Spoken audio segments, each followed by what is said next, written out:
மக்கள் உங்களை நிராகரிப்பது வேறு. நான் ஏற்கனவே 96 நிராகரிச்சாங்க, 2006 திரும்பி வந்தீங்க. நீங்களே உங்களை நிராகரித்துக் கொண்டால் இந்த கேள்விதான் திரு எடப்பாடி பழனிசாமி வைக்கிறார். இதற்கான பதிலை திரு சி வி சண்முகம் திரு வேலுமணி வச்சுக்கிட்டாங்கன்னா they can very well go ahead. அதில் ஒன்றும் குழப்பம் நமக்கு இல்லைங்க. இந்த 6 மந்திரிகள் மூலமாக தான் நம்ம கட்சியை வளர்க்க போகிறோம், எங்கள்கிட்ட பிளான் பி இப்படி ஒன்று இருக்குன்னு சொன்னாங்கன்னா தட்ஸ் வெல் அண்ட் குட். ஏன்னா நீங்கள் குறைஞ்சபட்சம் 4 வருஷத்துக்கு நீங்கள் ஆட்சியில் கொடுத்தாங்க, அப்போ தான் நீங்கள் போய் 6 மாதத்தில் வாபஸ் வாங்குறதுக்குன்னு இருக்குது.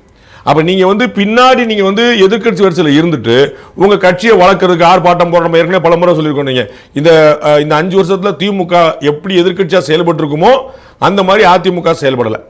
24க்கு பிறகு பாஜகவும் செயல்படலை. தனியாக போட்டு ஆர்ப்பாட்டம் பண்ணல. எவ்வளோ சந்தர்ப்பங்கள் வந்துச்சு, லட்டு மாதிரி சந்தர்ப்பங்கள்லாம் வந்த கூட இவங்க சேர்ந்து ஆர்ப்பாட்டம் பண்ணணும் உட்காந்துட்டு ஏடிஎம்கே முகத்தை பார்த்துட்டு பாஜக சந்தர்ப்பத்தை விட்டுச்சு, அதிமுக அந்த சந்தர்ப்பம் விட்டுச்சு. அப்போ மக்களுக்கு இவர்கள் சரியான எதிர்கட்சியாகிற கேள்வியே வந்துருச்சு. அதனால எதிர்கட்சியாக கூட இல்லாமல் ஆக்கிட்டாங்க. அப்போ எதிர்கட்சியாக இருந்தால் நம்ம செய்யலாங்கிறத இவர் கன்வின்ஸ் பண்ணணும் அவங்கள.